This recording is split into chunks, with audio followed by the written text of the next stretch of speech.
Fox censors sent a 3-page note regarding one episode of The Simpsons in 1997. The message was plain. The whole matter and content are not appropriate for air. They wanted it to stay buried forever. A well-known filmmaker voiced a character in the episode. It talked about something that no other cartoon had before.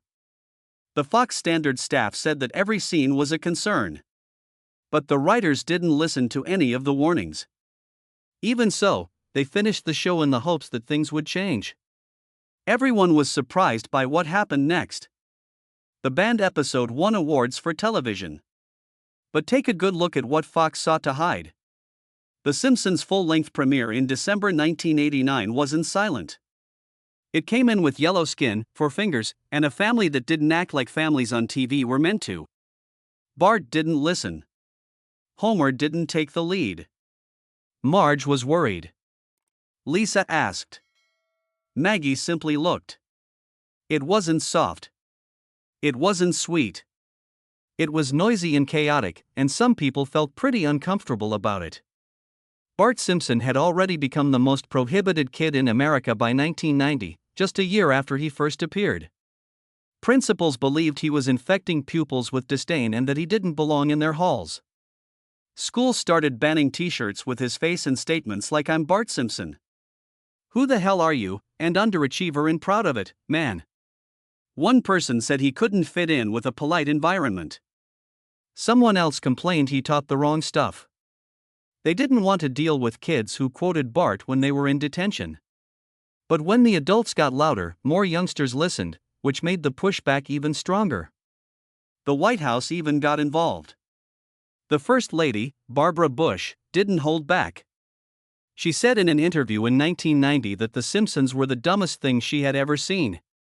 Then her husband, President George H.W. Bush, did something else.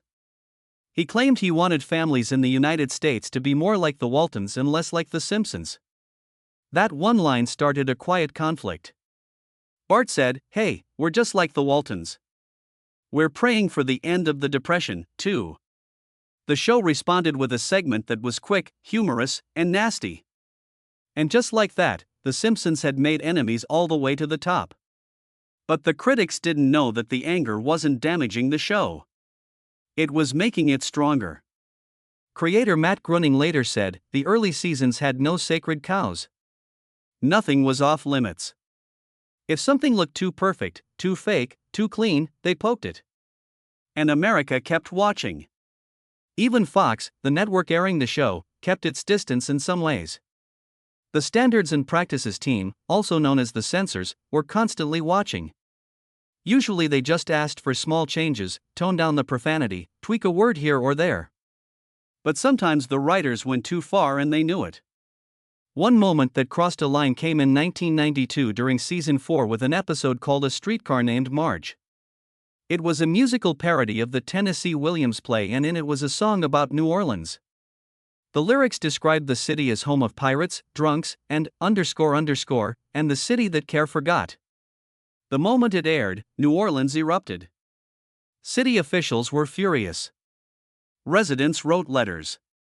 Newspapers called it slander. The Simpsons staff had to act fast. In the very next episode, Bart was shown writing, "I will not defame New Orleans," over and over on the chalkboard. That was their apology. Sort of. Showrunner Al Jean later explained they weren't attacking the city, just parodying the play. But the lesson stuck. Jokes can travel farther than expected, sometimes too far. Still, the show didn't pull back. In that same season, they took a jab at Washington, D.C. with Mr. Lisa Goes to Washington.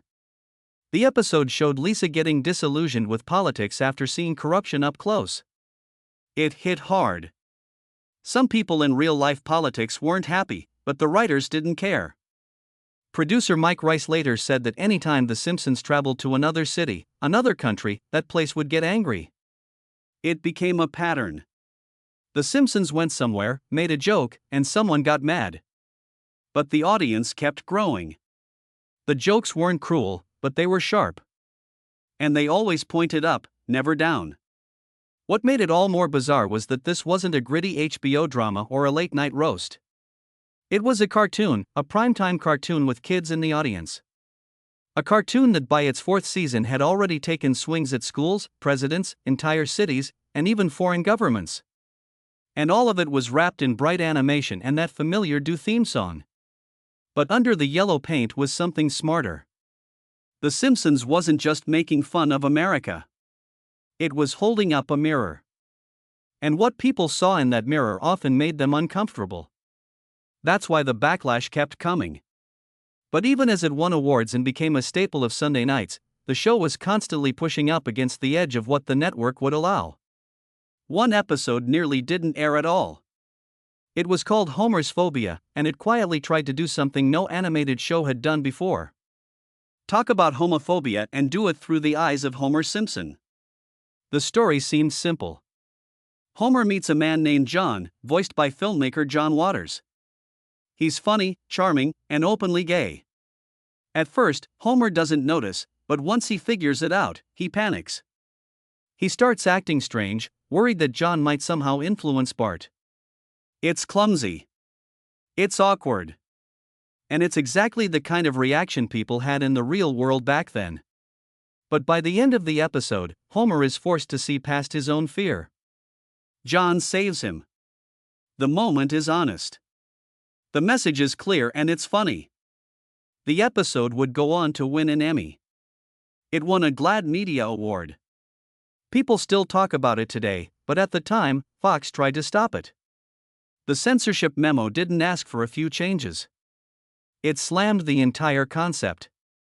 The showrunners, Bill Oakley and Josh Weinstein, later said it was the harshest pushback they'd ever seen. Fox's Standards and Practices team sent them 3 full pages of objections. Anything that used the word gay, anything that hinted at gay identity was marked as a problem. The memo ended with a sentence that didn't leave room for debate. The entire subject and content of this episode is unacceptable for air. That could have ended the episode right there, but Oakley and Weinstein decided to risk it. They ignored the censor notes. They pushed ahead with the script, the voice recording, the animation, everything. Their hope was simple. Maybe by the time it was done, the network's leadership would change. And it did. By the time the completed episode came back for final review, there was a new censor in place. The mood had shifted. What was once considered unacceptable suddenly became okay. Just like that, Homer's Phobia was approved for broadcast. It aired in February 1997. It made people laugh. It made people think, and it very nearly didn't happen at all. John Waters, who voiced John in the episode, later said something that stuck. The only way to change anyone's opinion is to make him laugh first. That's what the episode did. It didn't shout. It didn't preach. It just used Homer Simpson's fear and confusion to show something real and maybe to change a few minds. But that moment also showed something else. Fox had its limits. Even when it allowed a story like Homer's Phobia to go through, it wasn't easy. And it wasn't over. Later that same year, The Simpsons took on another hot-button issue, guns. In the season 9 episode, The Cartridge Family, Homer decides to buy a handgun. The script written by John Schwartz-Welder didn't take sides. It just showed how reckless Homer could be with a gun in his hand. He points it at people without thinking. He jokes about it. At one point, he even points it right at Marge's face by accident. The episode tried to stay balanced, but the censors weren't laughing. On the DVD commentary, the creators admitted it was one of the most heavily scrutinized episodes they'd ever done. Fox worried it would be seen as too casual about gun violence. Still, the network let it air in the US. No scenes were cut. Maybe they felt that Marge's constant anger at Homer's behavior was enough to send the right message. But things weren't the same overseas. In the United Kingdom, Sky TV refused to air the episode. They thought it made gun use seem like a joke. Years passed before it ever showed up on British television, and even then it was edited.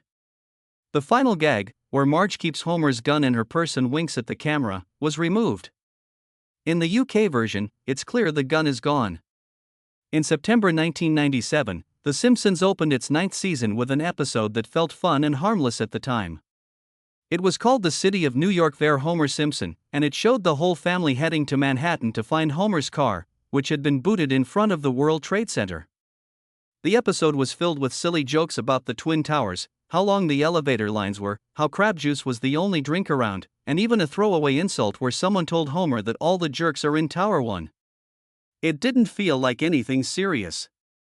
It was just a cartoon making fun of New York the way cartoons often did. People loved it. The episode even won an Emmy for a Broadway-style rehab song called You're Checking In. No one gave a second thought to the towers in the background.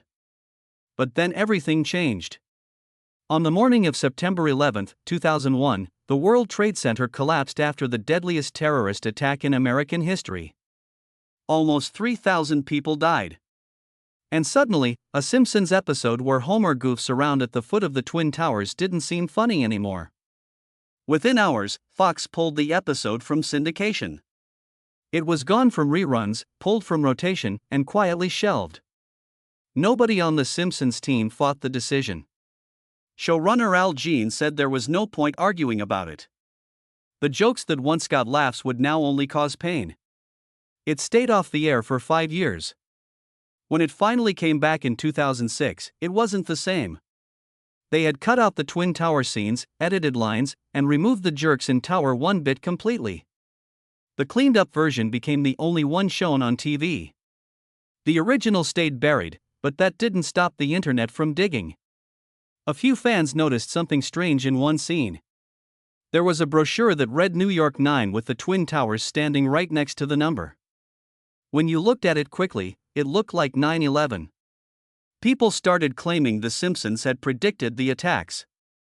Conspiracy theories spread online like wildfire.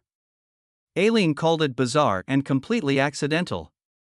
Bill Oakley, who co-wrote the episode, explained that $9 was just supposed to be a funny, low price, and the towers were simply used to show the New York skyline, nothing more. But the damage was done. For some, the image felt too eerie to ignore. Even though the episode was eventually restored in its original form on Disney+, the uncut version never returned to network television.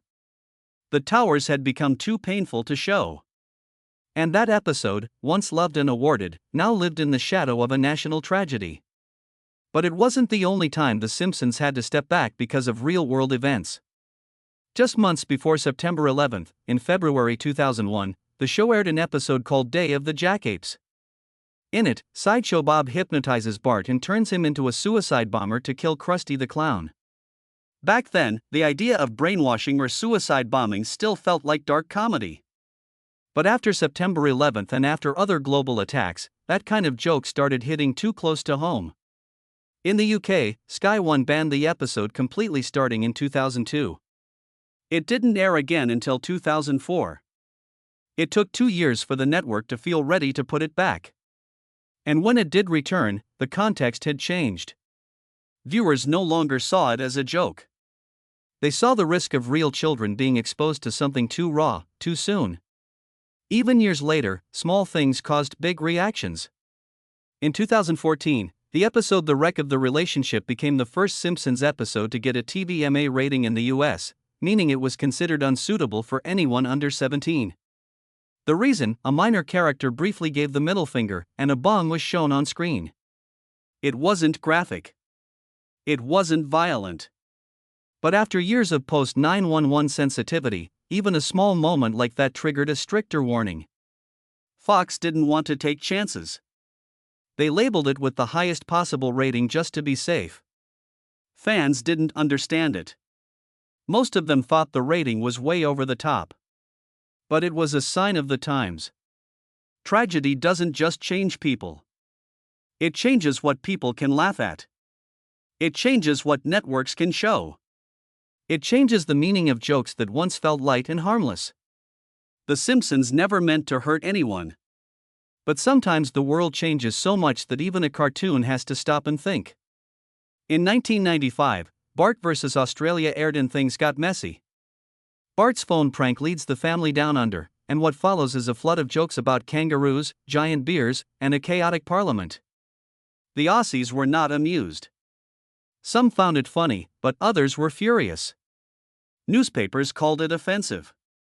Politicians complained. Mike Rice, one of the show's longtime writers, later said it was condemned in the Australian Parliament, but no one banned it. If anything, the outrage made it more popular. People embraced the chaos. Fans even joked about renaming their currency to dollars, a term lifted straight from the episode. That episode set the tone. If The Simpsons travel, expect international backlash. Japan took it much further. In 1999's 30 Minutes Over Tokyo, the family lands in Japan and ends up on a wild game show. The jokes flew fast. Hello Kitty factories, seizure-inducing cartoons, and Homer wrestling as sumo champion before tossing the Emperor of Japan into a dumpster. That last gag broke the limit. Japanese networks refused to air the episode. It was never shown on TV, never included in DVD collections, and stayed off streaming for years. Even countries nearby, China, Hong Kong, South Korea, avoided airing it, possibly out of shared cultural sensitivity. And Japan wasn't done. A year later, in 2000, Season 11's Little Big Mom hit another nerve. In it, Bart and Homer fake having leprosy as part of a prank. In Japan, that topic isn't a joke. The episode was banned outright. The idea of laughing about a leper colony or showing disease in any comic setting was too much. That one never aired either. Then came Brazil in 2002. Blame It on Lisa might be the most explosive Simpsons episode in international history. The family visits Rio de Janeiro and suddenly viewers saw rats, wild monkeys, kidnappings, slums, and crime around every corner. Brazil's tourism board snapped. They threatened legal action. The president himself, Fernando Henrique Cardoso, called it a distortion of reality. The image of Rio as a jungle filled with dancing orphans and ransom demands stung deeply. James L. Brooks, one of the show's executive producers, had to publicly apologize.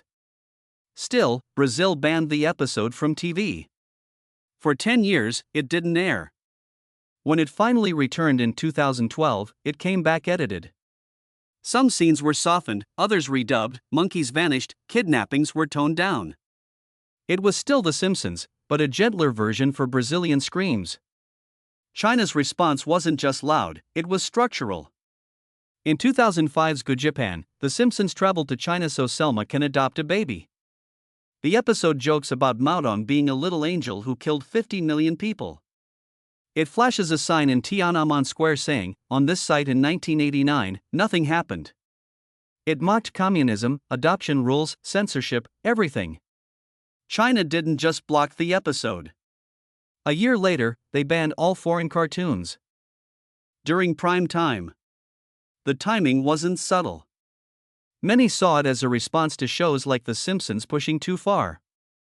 And when Disney Plus launched in Hong Kong in 2021, that episode was missing. Then in 2023, One Angry Lisa aired. During a fitness class, Marge sees a scenic shot of China while the instructor mocks labor camps, Bitcoin mines, and children making smartphones. Disney removed that episode from its Hong Kong library, too. No warning, no explanation. It was gone. 2 episodes, 2 removals, and 1 clear message. Don't poke the bear. Germany had its own line. In Season 5's Cape Theatre, Sideshow Bob dresses in a Nazi SS uniform as part of a disguise. It's just a gag, a throwaway joke in a chaotic episode. But German law is clear.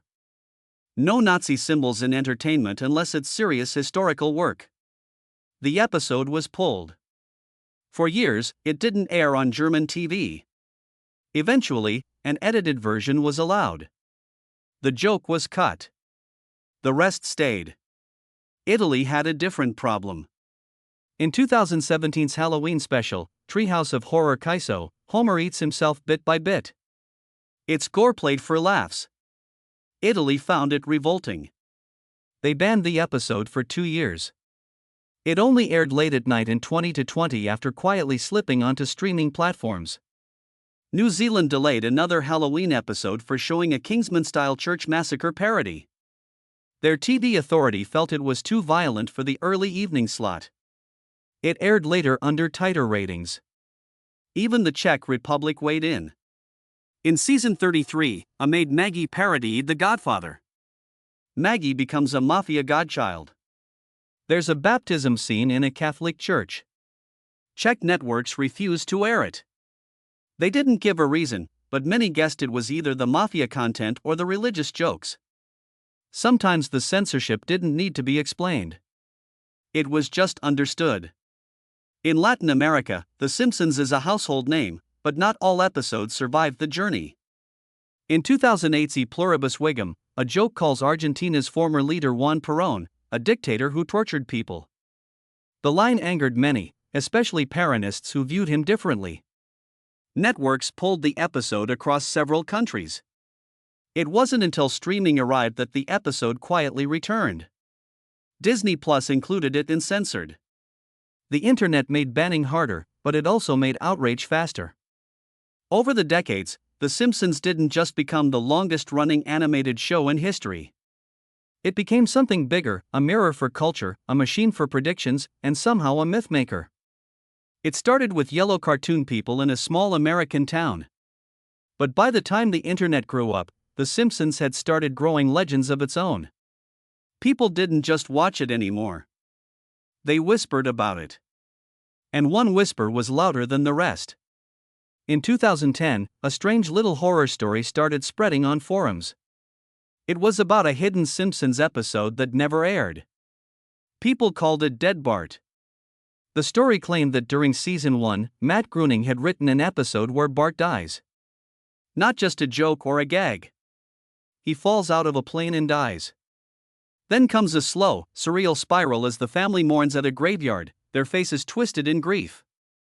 Eventually, their bodies rot and decay, shown in disturbing time lapse. Everything about the episode felt cold, empty, wrong.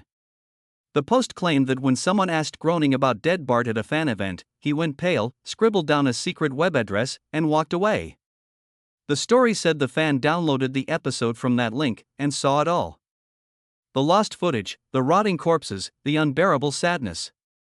The file was cursed. The story spread fast. The thing was, Dead Bart wasn't real. It was fanfiction, a creepypasta, a made-up story designed to sound like a secret. But it felt so believable because The Simpsons had already trained us to expect the unexpected.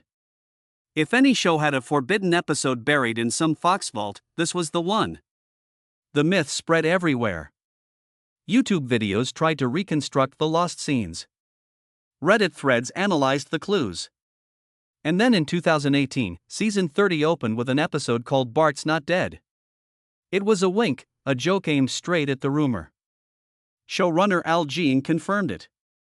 The title was a reference. He's definitely not dead. Jean said he's very much alive and lying to his mother.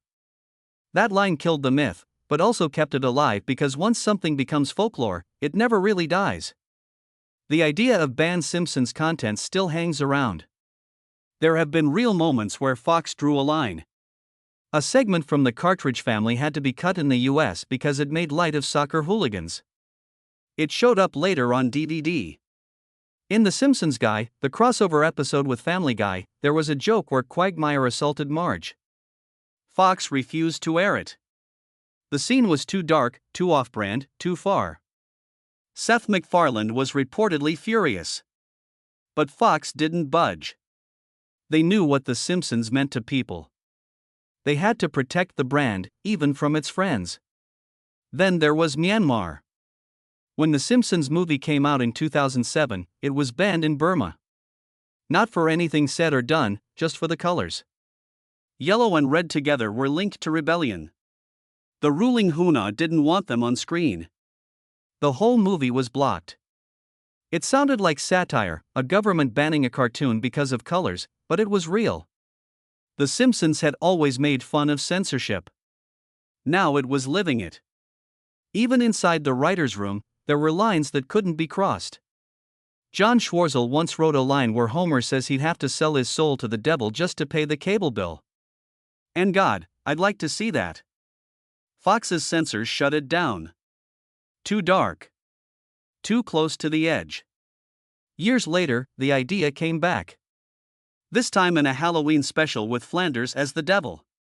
If it was non-canon, it was okay. Sometimes the writers pushed the envelope, then folded it back in again, but nothing tested the limits like the Banksy couch gag in 2010. The famous street artist storyboard a brutal opening sequence showing sweatshop labor making Simpsons merch. The scenes were bleak. A chained unicorn used to punch DVD holes. Dead-eyed workers animating scenes. It was a savage satire of the show's own production chain. Surprisingly, Fox aired 95% of it.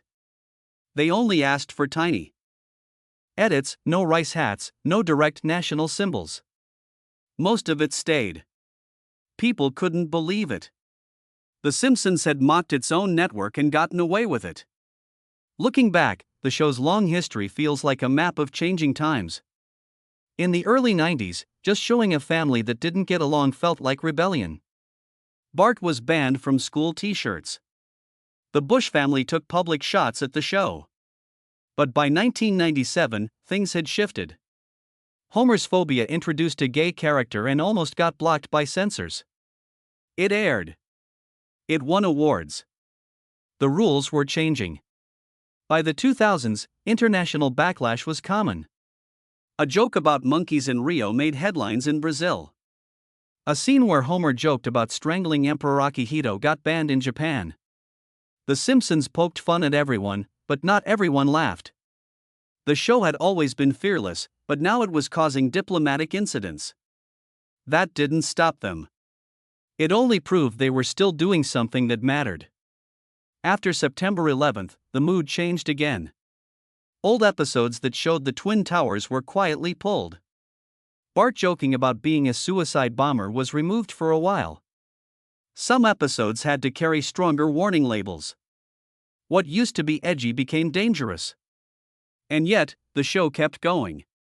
In one episode, E Pluribus Vigum, they made a joke about Argentina's politics. It got banned in Argentina. Later episodes poked at China's censorship and were blocked from streaming platforms. Somehow, The Simpsons kept slipping under doors, mocking the guards on the way in. People sometimes ask if the show has ever gone too far. That depends on who you ask. When Stark Raving Dad was pulled in 2019 because of Michael Jackson's connection, fans were divided.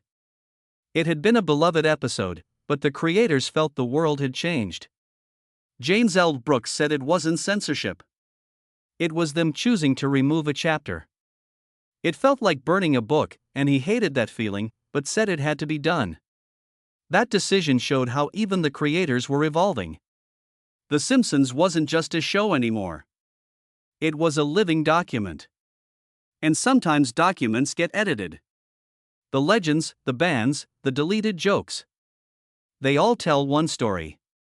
The Simpsons has never stood still. It reflects the world. It bends with it, pushes it, and sometimes gets shoved back.